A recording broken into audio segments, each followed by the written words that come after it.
1서 13절 말씀. 오늘은 우리 문희자 권사님께서 나오셔서 우리를 위해서 말씀을 봉독해 주실 때 자리에서 한번 일어나셔서 우리 말씀을 받들어 읽고 이어서 찬양대 특별 찬송이 있겠습니다.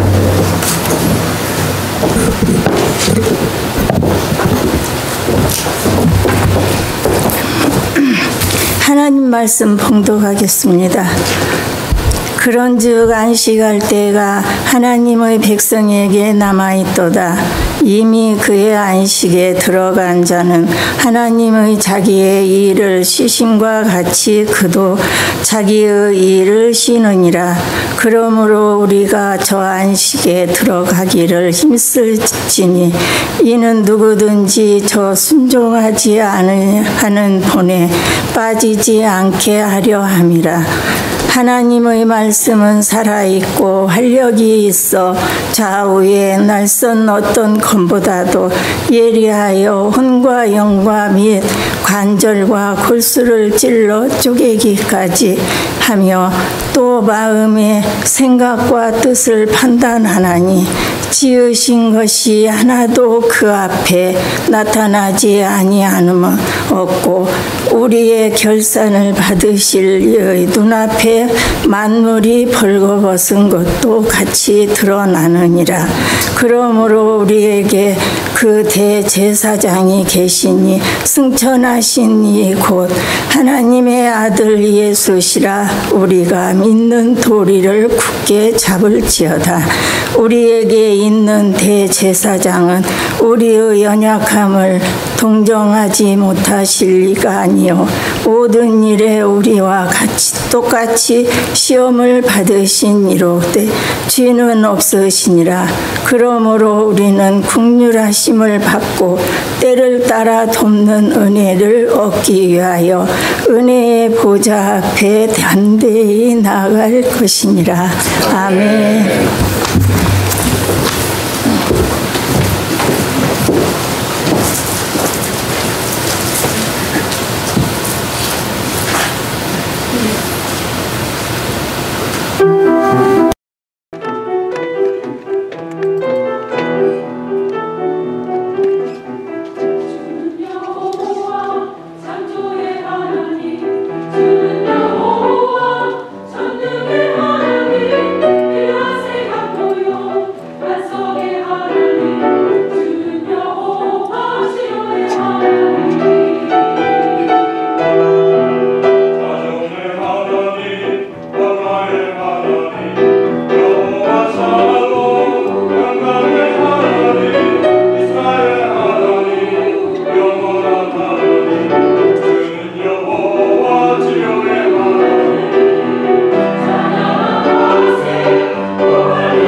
권사님이 읽으신 본문이 맞아야 16절까지 읽어야 되는데 제가 본문을 좀 하고 잘 읽어주세요. 말씀을 가지고 몸과 마음, 관계성과 영혼까지 쉽시다. 쉼에 관한 설교 오늘 두 번째 주제로 몸과 마음, 관계와 영혼까지 쉬십시오라는 그런 제목으로 잠깐 은혜를 나누고자 합니다. 리차드 스웬슨이라는 기독교 상담학자가 있는데 여유라는 그런 말진이라는 책, 유명한 책이 있어요. 짓눌린 삶 속에 정서적, 신체적, 경제적, 시간적 여분을 확보합시다. 책의 제목이 그래요. 말진이라는 그런 제목. 여흥은 있어도 안식은 없는 삶, 현대인의 삶에 특별히 쉼이라는 주제와 관련해서 현대인의 삶의 위기가 뭐냐? 레이저는 있어도 안식이 없어. 노는 건 있는데 안식이 없는 거예요. 그 배달을 지적하면서 현대인에게 최소한 4가지 차원의 안식이 반드시 있어야 한다. 당연한 거지만 신체적인 안식, 우리 몸의 안식이 있어야 한다. 심리적인, 정서적인 안식이 있어야 한다. 그 영적인 안식이 있어야 한다. 그 영적인 안식을 가능케 하는 관계성, 하나님과의 관계, 자기 자신과의 관계, 인간관계, 이 관계성의 안식이 있어야 한다. 신체적인 안식이란 사람들이 요새 그냥 심장 관련 질환이 많아요. 물론 뭐 체질적으로 좀 위험한 분도 있지만 아무래도 스트레스가 많으니까 온갖 스트레스성 질환, 중독, 공황장애, 만성 피로, 불면증, 두통, 근육 수축, 고혈압 증세, 이런 질병, 신체적인 질병의 대부분이 내가 내 몸을 조절하는 능력, 충분히 쉬는 법을 알지 못하기 때문에. 지난 한 주간 그 친구 목사님 간만에 어려운 한 2년 동안 투병한다는 얘기를 듣고도 못 가봐서 지난 한 주간 휴가 겸해서 우리 친구 목사님 내외하고 일주일 동안 LA를 다 뒤졌어. 한 70시간을 운전을 했나 봐. 저 혼자. 목사님 운전을 못해요. 한쪽으로 2년 전에 풍을 맞아가지고 아주 건강하고 그냥 육체미가 이랬던 그런 목사님인데, 그런 친구 목사님인데 아주 몸이 절반이 돼, 절반. 2년 동안 얼마나 안타깝던지. 열심히 미국 가서 이민 목회하고 또 목회가 여의치 않아서 또 생업도 하고 그러면서 그냥 그 위기를 빤히 몸에 무리가 가는 줄 알지만 그걸 놓칠 못하니까 그러다가 그냥 낭패를 당했어요. 야, 좀 내가 좀 가까이 있었더라면 저런 일이 없었을 텐데 좀 아쉬운 마음이 들기도 하고 그랬어요. 이 몸이 쉴 때는 쉬어야 되거든. 쉴 때 휴식을 축원합니다.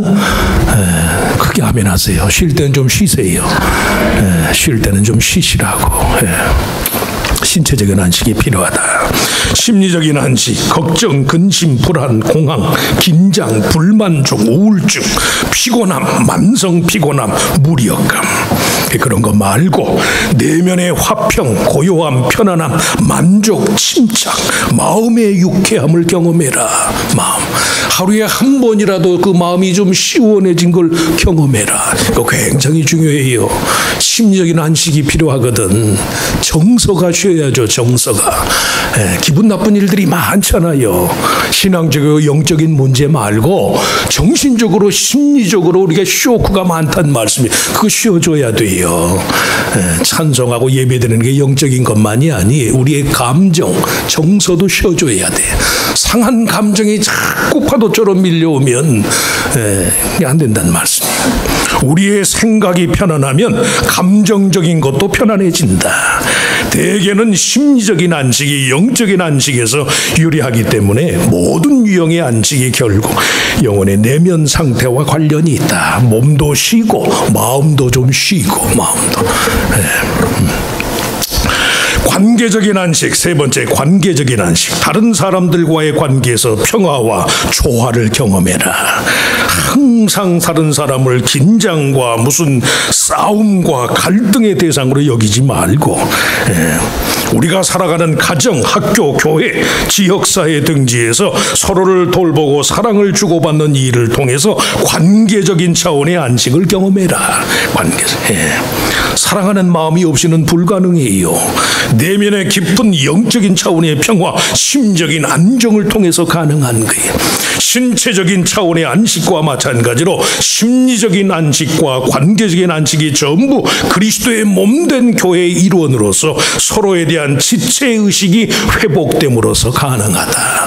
더 이상 다른 사람을 경쟁과 미움의 대상으로 여기지 말고, 지난주에도 말씀했지만 좀 불쌍히 여기는 대상으로, 불쌍히 여기는 대상.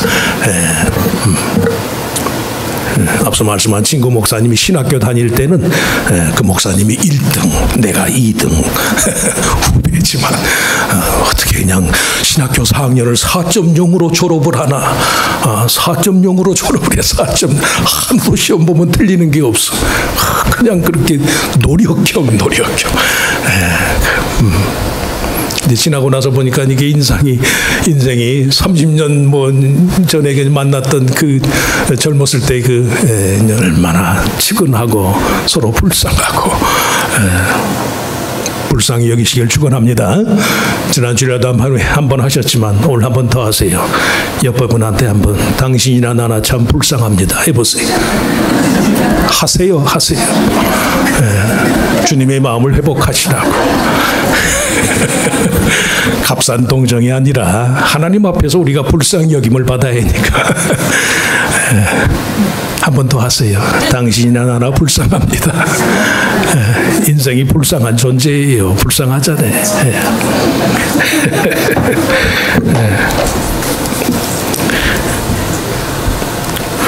저나 여러분이나 우리 모두는 서로 간의 교제의 필요성, 참된 우정을 통해서 기도의 제목을 만들어내고 열린 마음과 용서의 정신으로 서로를 대하는 마음가짐이 필요하다. 물론 경쟁할 때 하는 것이지만 또 다른 면으로서는 서로 불쌍히 여기는 마음이 필요하다는 말씀입니다. 기독교 공동체 내에서의 바른 교제와 관계성의 함량을 통해서 서로의 인격이 온전해지고 강인해진다. 서로 불쌍히 여기다 보면 피차에 동정이 오가면 서로의 인격이 강해져요. 영적인 공동체, 교회라는 영적 공동체를 통한 유익이 바로 관계적인 차원의 휴식. 일주일 내내 세상에서 그냥 경쟁으로만 살다가 그래도 교회에 오면 무장해제가 필요하잖아요. 무장해제. 군인들이 그냥 총을 들고 그랬다가 내려놓고 편안하게 무장해제가 필요하다는 말씀이에요. 관계적인 안식이 필요하다. 그리고 마지막 세 번째가 영적인 안식. 가장 본질적인 삶의 요소예요. 그러면서도 많은 사람들에게서 가장 간과되는 부분이 영적인 안식이에요. 인간 존재의 심연으로부터의 영적 안식을 갈망하는 어거스틴이 말한 대로 하나님, 내 영혼이 당신을 찾기까지 내 영혼에 쉼이 없습니다. 인간의 영혼이 하나님을 찾기 전까지는 쉼이 없어요. 쉼이. 죄책감, 의심, 혼돈, 공허함, 무미건조함, 절망감으로부터의 안식이 필요하다는 말씀. 모든 이해의 범주를 넘어서는 식의 마음의 평강이 있어야 돼요. 그리스도의 평강이 너희 마음을 주장하게 하여라. 주장하게. 인간 존재가 죽는다는 사실 한 가지만으로도 불안하잖아요. 그 믿음이 없어서 그랬으면 믿음이 있어도 죽어요. 믿는다고 죽지 않나요? 죽어요. 물론 하나님 나라 가는 것이지만 그런 초자연적인 영적인 안식은 우리가 항상 감사함으로 기도하고 모든 근심과 염려를 주님께 맡김으로써 그가 돌보신다는 사실을 배우고 확신할 때만 얻어지는 거예요. 그래서 하나님이 우리의 마음을 주장하셔야만 우리의 삶에 평안이 있어요. 평안이. 오늘 히브리서 기자는 특별히 영적인 안식, 하나님 편의 안식에 대해서 언급해요. 그러므로 우리는 두려워할지니 그의 안식에 들어갈 약속이 남아있을지라도 너희 중에 혹 미치지 못할 자가 있을까 함이라. 하나님의 안식에 들어갈 약속이 남아있다는 것은 누구든 그리스도의 복음 안에서 그의 안식을 믿음으로 받아들일 때 하나님 편의 안식을 누릴 수가 있다. 궁극적으로는 장차 다가올 하나님 나라에서의 영원한 쉼을 의미하지만 그 전에도 하나님과의 관계를 최우선순위에 두는 식으로 얼마든 하나님의 안식에 들어갈 수가 있다. 이 땅에 사는 동안에도. 그냥 소극적으로만 생각하면 안식이란 괴롭고 힘든 이 세상에서의 삶의 수고를 벗어나는 것이다. 흑인 영가에 자주 묘사되는 것처럼 세상 괴로움을 뒤로하고 그저 편안한 내세에서의 즐거움을 추구하는 것만 같아. 그러나 적극적인 차원에서의 안식은 그게 아니. 사랑과 우정과 행복을 위한 추구처럼 그것을 이루어가는 과정에서 아무리 큰 아픔이 있다 할지라도 그런 수고 자체를 영혼의 기쁨과 안식으로 여기는 삶.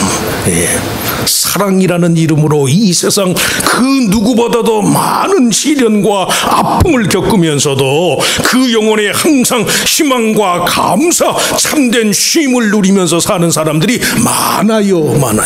사랑이라는 이름으로 남보다 더 많이 수고하는데도 더 많은 기쁨과 안식을 누리더라는 말씀이에요. 이사야서 54장 11절 말씀. 그가 자기 영혼에 수고한 것을 보고 만족히 여길 것이라. 자기 영혼에 수고한 것을 보고 만족히 여길 것이라. 주님이 우리를 위해서 대신하신 것처럼 십자가에서 물 한 방울 피 한 방울을 다 쏟으시면서도 내가 다 이루었다. 주님이 그러시잖아요. 이게 영혼의 수고거든. 어려움이 없어야만 삶이 편안합니다. 간혹가다 그런 분들이 있어요. 뭐 가정에 문제 있고 뭐 부부간에 문제가 그냥 못 살겠습니다. 그때가 살 때예요. 그때. 내가 못 살겠습니다라고 여겨주는 순간이 성도가 하나님 편에서 사는 시간이에요. 사는 시간. 믿으시면 아멘. 하나님이 주시니까 하나님이 생명을. 자기 영혼에 수고한 것을 보고 만족히 여길 것이라. 수고와 시련이 없어야 사람이 안식할 수 있는 것이 아니라 기쁘고 감사한 마음으로 인생의 온갖 수고를 감당할 때 그 수고와 노력이 바로 안식의 기쁨이다. 이게 그리스도인의 참된 안식이에요. 한 번 더 믿으시면 아멘. 힘들고 어려워도 하나님께 매달리면 그 하나님의 손을 붙잡는 그 순간이 하나님이 내게 안식을 주시는 순간이거든. 그래서 전 말씀하지만 삶의 형편이 좋아야만 하나님을 믿겠습니다. 그건 다 거짓말이라니까. 제일 어려울 때 일주일 동안 친구 목사하고 다니면서 그래도 나는 현직 목회를 하잖아요. 자기는 어쨌든 지금 목회라 부목사로 뭐 있긴 하지만 그래도 친구니까 계속 옆에 앉아가지고 잔소리를 하는 거예요. 잔소리. 목사님이 그러면 안 돼. 이렇게 해야 돼. 이렇게 해야 돼. 조금 속에 있는 얘기를 했더니 안 돼. 그러면 안 돼. 그냥 가르치는 거예요.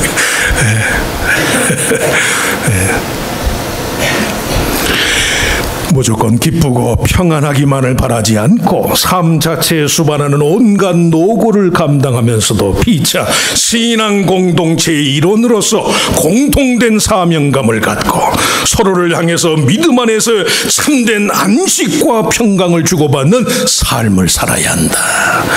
문제가 없다는 게 아니에요. 문제의 한복판에서. 가정에 문제 없는 사람이 누가 있겠어요? 다 문제가 있죠. 그러나 그 문제 한복판에서 주시는 하나님의 안식을 구하라는 말씀이, 그러기 위해서 오늘 본문 말씀이 우리에게 교훈하는 첫 번째 사실은 자기 자신에 대해서, 다른 사람들에 대해서 복음으로 말미암은 소통이 있어야 한다. 문제 한복판에서 하나님이 주시는 안식을 누리기 위해서는요, 복음이 뭐예요? 복음은 하나님의 약속이잖아. 하나님의 약속. 사람은 다 거짓되다 할지라도 하나님은 진실하니까 그 하나님의 약속 복음 안에서 소통하여라. 그러면 안식이 있어요. 네. 하나님과의 관계는 물론 자기 자신과 이웃을 대하는 방식이 복음적이어야 한다. 여러분 말씀해요. 복음을 믿는다고 하면서도 삶이 복음적이지 않은 분들이 너무 많아. 너무. 예수를 믿으면서 수십 년 동안 예수를 믿으면서도 이 한국인의 인식 구조에 있는 운명 운명주의, 사주팔자, 뭐 좀 안 좋은 일이 생기면 내가 뭐 무슨 크게 무슨 죄졌나, 이런 운명주의적인 생각, 이거 벗어버려야 돼요. 복음적이 돼야 한다는 말씀이, 천지 만물의 주인, 역사의 주관자이신 하나님 아버지께서 그의 외아들 예수 그리스도를 우리의 죄와 허물을 사하시기 위해서 대속물로 내어주신 사건, 그 그리스도 사건을 성도가 삶의 이유와 목적으로 삼는 게 어떠한 경우에도 예수 그리스도를 통해서 나타난 하나님의 사랑을 믿는 마음, 그 사랑의 원리와 특성으로서의 삶의 열매를 구하는 거예요. 잘 들으세요. 사람마다 사물을 보는 눈은 각각 다를 수 있어요. 일정한 사고방식과 생활방식이 내 삶의 원리로 작용하게 되는 건 우리들 각자의 믿음과 선택의 문제. 기분 나쁜 일로 인해서 마음이 상하는 것과 상한 마음 때문에 내 삶의 방식과 태도를 비정상적으로 하는 건 별개의 문제.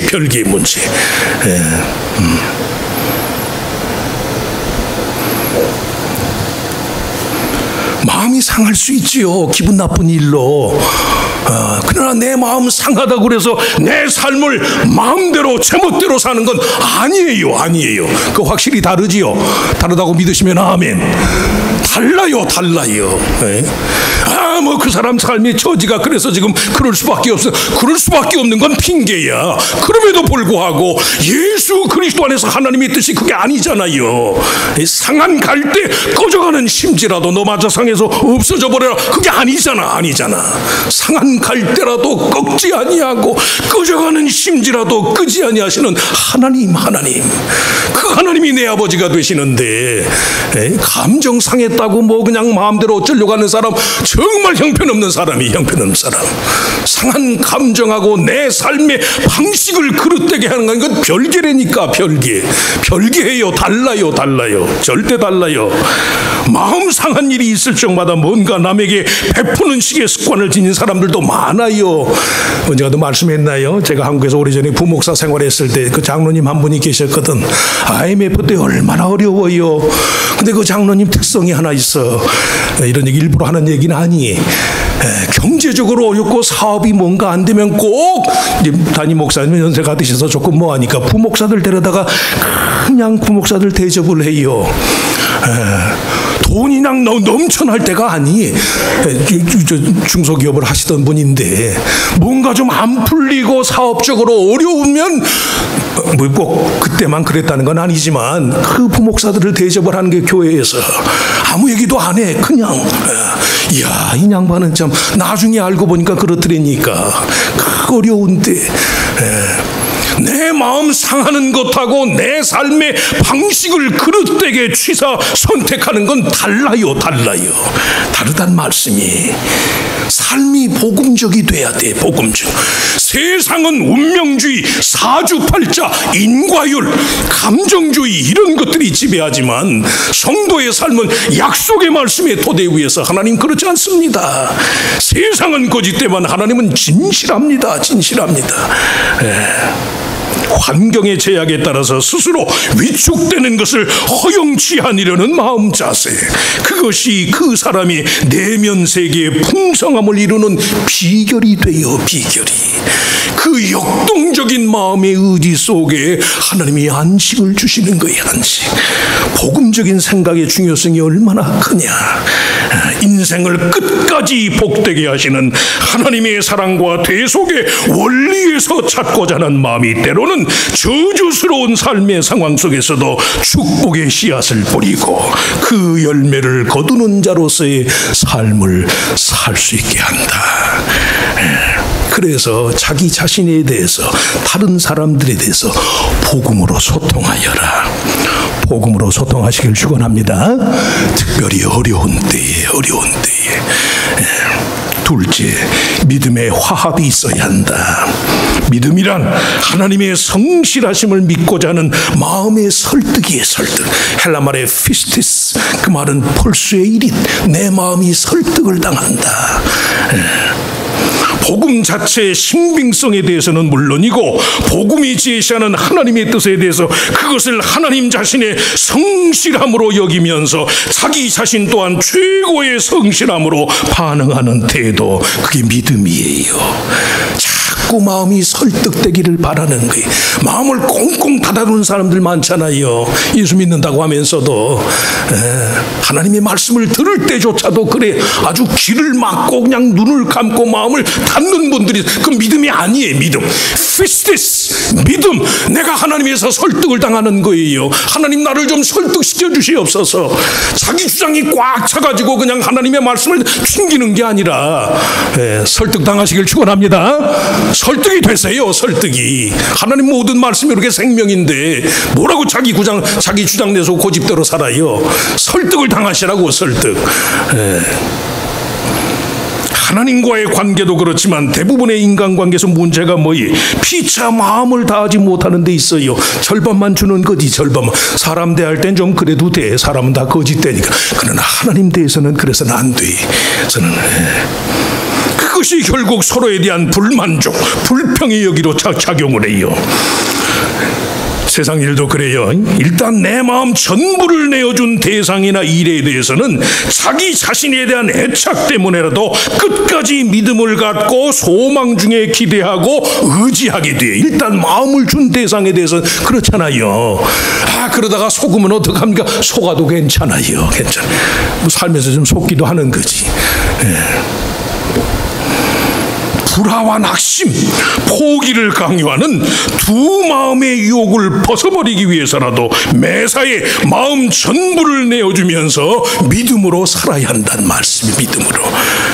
너희가 성령으로 시작하였다가 육체로 마치려느냐. 성령은 뭐겠어요? 내 마음 전부를 하나님께 드리는 건 성령이에요. 성령. 이것저것 재가지고 자로 재서 뭐 이건 되고 저건 안 되고, 그건 육체야. 육체. 신앙생활은 그렇게 하는 거 아니에요. 올인한다고 그러죠. 올인. 왜? 하나님이 먼저 우리에게 올인하셨으니까. 믿으시면 아멘. 당신의 전부를 내어주신 거잖아요. 외아들을 내어주셨다는 건 뭘 말이에요? 하나님이 당신 전부를 내어준 거예요. 전부. 그분 앞에서 계산 따져서 이건 되고 하나님 저건 안 됩니다. 그럴 수 있나요? 그래서 말씀으로 설득을 당하시라고. 설득. 국민 총 행복 지수, Gross National Happiness라는 말이 있어요. 국민 총 행복 지수.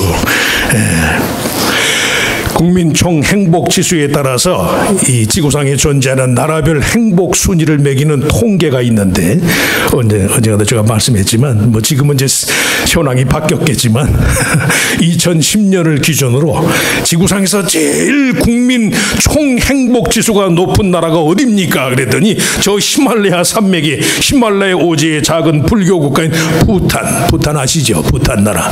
요새 뭐 기행 다큐멘터리 같은 데 보면 자주 나오더라고요. 1인당 국내 총 생산액이 2009년 대비 4,700불. 그 나라의 국민들의 1년 총 수입이 달러 기준으로 4,700불이래. 절대 빈곤층을 의미하는 빈곤선 이하의 비율이 23%나 되는 나라.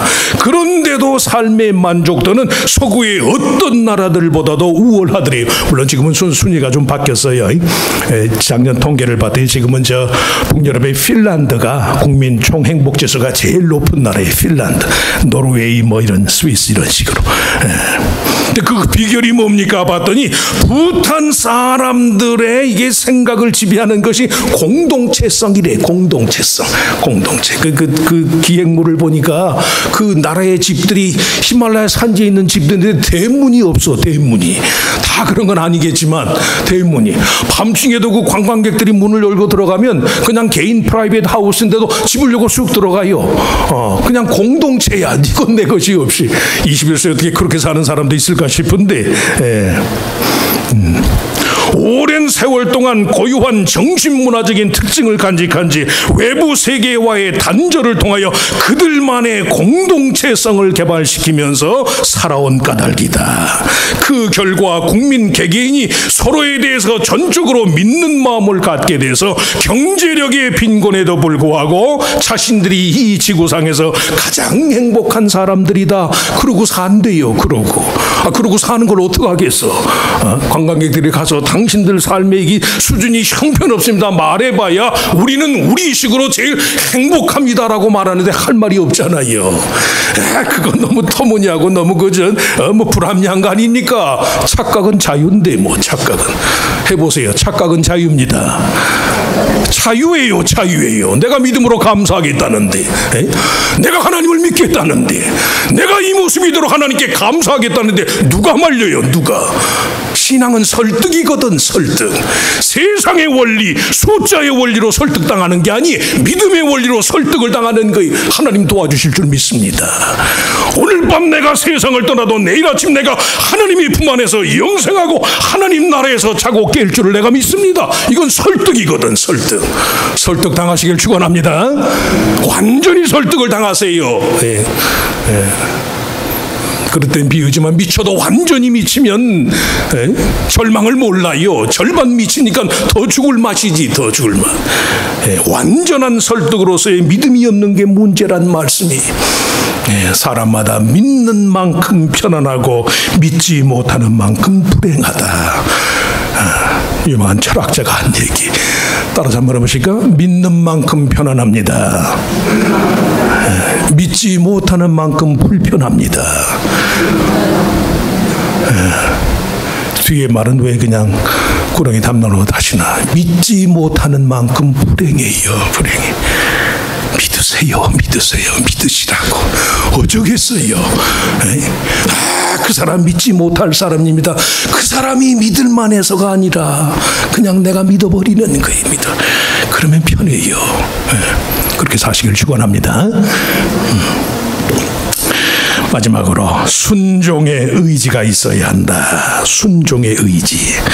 이스라엘은 분명 복음 전함을 먼저 받은 사람이 430년간의 애굽의 종살에서 해방돼서 젖과 꿀이 흐르는 가나안 땅을 약속받았는데 출애굽 당시 이스라엘 첫 세대 중에 광야 40년 여정이 끝나고 가나안 땅에 들어간 사람은 여호수아 갈렙 두 사람이라고 그랬잖아요. 그 성경이 제시하는 이유가 한 가지. 그들이 순종하지 아니하였다. 안식의 기쁨을 누리도록 하는 순종의 의미와 관련해서 오늘 본문에 의하면 이미 그의 안식에 들어가는 자는 하나님이 자기 일을 쉬심과 같이 자기 일을 쉬느니라. 10절 말씀에 하나님이 자기 일을 쉬심과 같이 자기 일을 쉬느니라. 순종이란 결국 하나님의 일을 내 일처럼 여기는 것이고 하나님 편에서의 기쁨을 나의 기쁨으로 여기는 것이다. 그래야만 내 일을 쉴 수가 있어요. 쉴 수가. 하나님을 믿는다고 하면서도 자기 일, 자기 고민, 자기 갈등을 벗어버리지 못하는 분들이 많잖아요. 내 일을 쉬어야 돼. 하나님 완전한 믿음의 설득 안에서 내 일을 쉬어야 한다는 말씀이. 감리교의 창시인 요한 웨슬레가 인간 속에는 세 가지 차원의 형상이 있습니다. 자연적인 형상, 도덕적인 형상, 정치적인 형상이 있습니다. 그 정치적인 형상이라는 것이 만물을 다스리고 통치하는 자로서의 특권이 아니라 하나님의 말씀이 한 다스림을 받는 자의 의무입니다. 하나님이 우리를 정치적인 동물로 지으셨다는 건 정치를 갖고 다른 사람을 지배하겠다는 게 아니에요. 하나님의 정치를 받아들이겠다는 거예요. 순종이에요. 순종. 인류 역사를 그르친 독재 정권의 지도자들일수록 다스림을 받는 훈련과 경험이 부족한 예들이 수없이 많아요. 이미 잘 알려진 얘기지만 히틀러가 왜 이렇게 독재자가 됐을까? 어렸을 때 아버지에 의해서 어머니와 자기 자신이 항상 학대를 받았대. 항상 어린 시절에. 기름을 받는 것 자체가 기쁨인데 그 원리를 배우질 못하고 학대를 받은 건 어떻게 되겠어요? 출애굽 첫 세대의 비극은 애굽의 폭력과 학정으로부터의 자유를 하나님의 사랑의 법에 대한 순종과 헌신의 의무보다 앞세웠기 때문에 순종하는 것 자체가 기쁨인데 그걸 기쁨으로 여기질 못하고 벗어나려고만 하다 보니까 40년 지난 후에 출애굽 첫 세대 중에 아무도 남지 않게 됐어요.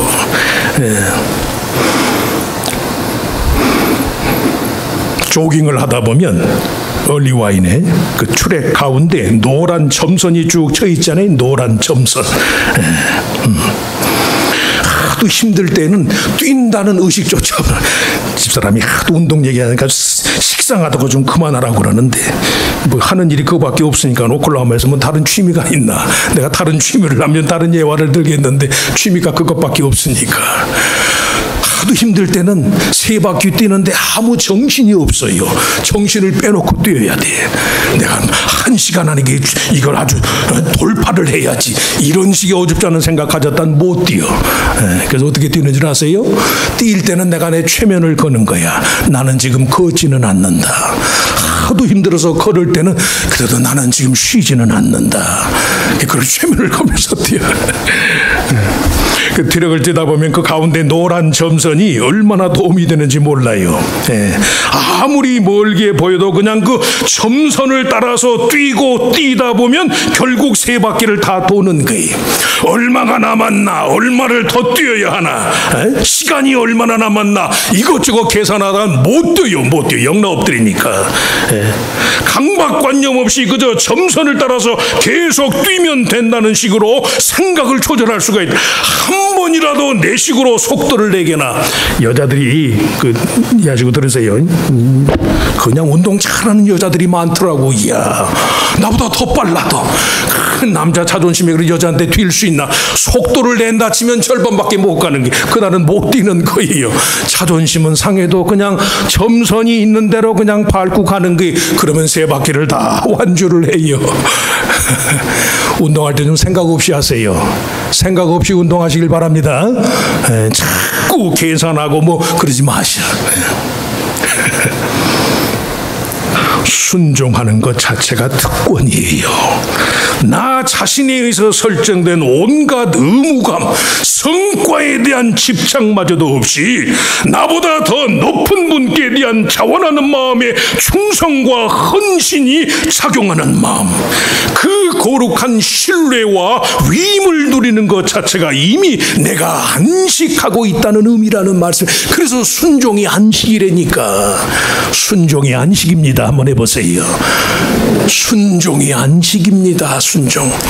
믿으니까 순종하고 기대하니까 순종하는 거 아니겠어요? 믿으니까 순종하는 거죠. 왜 의사의 말에 순종해요? 의사의 말을 믿으니까 순종하잖아요. 그래서 순종 자체가 안식이라니까. 순종하는 마음이 없으면 안식이 없어요. 그런즉 안식할 때가 하나님의 백성에게 남아있도다. 이 2번째 안식으로서의 가치는 사람이 자기 열심으로 얻을 수 있는 것이 아니다. 정말 성도의 삶의 영적인 안식, 참된 안식은 자기 힘으로 얻을 수 있는 게 아니, 하나님께 대한 믿음과 순종을 통해서 얻게 되는 하나님 편의 안식으로의 초대예요. 그래서 이 안식이 그리스도의 순종, 십자가의 대속의 죽으심과 관련이 있단 말씀이. 자기 일을 쉬지 못하고 아직도 믿는다고 하면서도 자기 일을 쉬질 못하고 스스로 무엇인가 돼야만 하고 무엇인가를 이룩해야만 한다고 믿는 한 우리에게는 안식이 없어요. 쉼이 없어. 쉼이. 왜 사람이 마음이 편안치 않습니까? 동서고금을 다 불문하고 욕심 때문에. 뭐든지 간에 하나님의 뜻이라고 여기는 것에 대해서 믿고 순종하는 일 자체를 안식의 기쁨으로 여겨야만 참된 쉼이 있는 삶, 영적인 안식을 누릴 수가 있어요. 여러분 말씀해요. 우리가 내가 누구와 다르기 때문에 하나님이 나를 사랑하는 거 아니에요. 내가 그 사람보다 재주가 많기 때문에 하나님이 나를 사랑합니다. 아니라니까. 내가 다른 사람보다 도덕적으로도 순결하고 정의로우니까 하나님이 나를 사랑합니다. 천만의 말씀이 착각이에요. 착각. 아니. 하나님, 나는 나의 나됨을 압니다. 나는 이 모습 이대로 불의합니다. 나는 이 모습 이대로 아무 재능이 없습니다. 나는 이 모습 이대로 정말로 연약하고 정말로 질병투성입니다. 그럼에도 불구하고 하나님 독생자 그리스도가 나를 위해서 십자가에 달려 죽으신 것을 내가 믿습니다. 내 형편과 처지가 어떠하든 예수 그리스도의 대속의 공로 안에서 나는 하나님과 뗄래야 뗄 수가 없는 존재가 됐습니다. 이 믿음을 보시고 하나님이 우리를 사랑하는 거예요. 그래서 절대 교회에서 잘난 척하지 마시라고. 옆 사람 보고 하세요. 잘난 척하지 맙시다. 하세요. 우리 서로 잘난 척하지 맙시다. 하시려니까 하세요. 이것도 순종이에요. 순종. 우리 서로 잘난 척하지 맙시다. 이 모습 이대로 사랑하는 거예요. 이 모습 이대로. 순종이에요. 순종. 이해는 안 되고 마음으로는 와닿지 않지만 하나님의 말씀이 그러하다고 하니 하나님 믿습니다. 그렇게 될 줄을 내가 믿습니다. 다시 한번 말씀해요. 아직도 자기 일을 쉬질 못하고 스스로 무엇인가가 돼야만 하고 무엇인가를 이룩해야만 한다고 여기는 한 우리에게는 쉼이 없다는 말씀이에요. 자기가 스스로 쉴지는 모르지만 하나님이 주시는 안식은 없어요. 그 마음에. 그러니 항상 불안하지. 항상. 참 안식을 누리는 성도, 참 쉼을 제공하는 교회 공동체가 되어야 한다. 바른 안식의 기쁨을 통해서 인생의 올바른 가치를 한껏 누리는 성도. 그래서 오늘 말씀의 제목처럼 내 몸도 마음도 영혼도 관계성까지도 하나님 쉬게 하여 주시옵소서.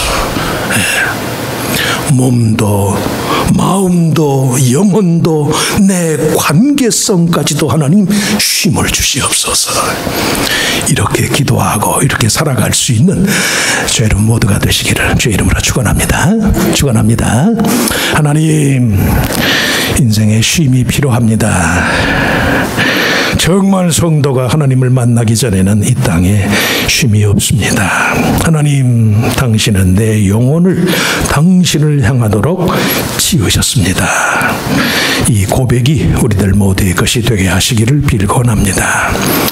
상한 몸도 쉬게 하시고 어긋난 우리의 마음도 쉬게 하시고 하나님을 알지 못하는 우리의 영혼도 늘 하나님 앞에서 쉬게 하시고 나 자신, 이웃, 하나님 모든 인간관계에도 쉼이 있게 하시기를 빌고 원합니다. 환경이 좋기 때문만이 아닙니다. 감사할 조건이 내게 많아서가 아니라 하나님이 내게 감사의 조건을 주실 줄을 내가 믿기 때문에 하나님 내 영혼이 편안합니다. 언제든 주님이 나와 함께 하실 줄 믿습니다. 특별히 육체의 연약함 중에서 모진 질병의 와중에서 주의 도우심을 구하는 자녀들에게 육체의 쉼을 허락하여 주시옵소서. 정말 특별한 인생의 상황 속에서 항상 정서적으로 긴장과 갈등 속에서 그 마음의 쉼이 없는 정신적인 스트레스와 곤란 중에 있는 주의 자녀들에게 마음의 쉼, 정신의 쉼도 허락하여 주시옵소서. 믿는다고 하면서도 하나님으로 충만해지질 못해서 믿음의 완전한 설득이 없어서 항상 자기 연민과 자기 갈등 속에 그 영혼에 쉼이 없는 자들에게도 하나님이 주는 참된 쉼이 있게 하여 주시옵소서. 인간관계도 하나님이 쉼을 주셔서 하나님을 대하듯 모든 사람을 대할 수 있게 하시고, 때로는 나와 가장 나를 대적하는 야곱이 에서의 얼굴을 통해서 본 것처럼 나를 미워하는 자의 얼굴에서 하나님의 얼굴을 볼 수 있는 그런 거룩한 관계성의 쉼도 허락하시기를 빌고 원합니다. 주님이 주시는 참된 쉼의 주인공들이 돼서 쉼 없는 세상에서 하나님이 주시는 참된 쉼의 영광을 누리는 주의 자녀들이 다 되게 하시기를 바라옵고 감사하며 예수님의 이름으로 간절히 기도하옵나이다. 아멘. 아멘. 자리 일어나셔서 주기도문 찬송 대신에 우리 아까 부르셨던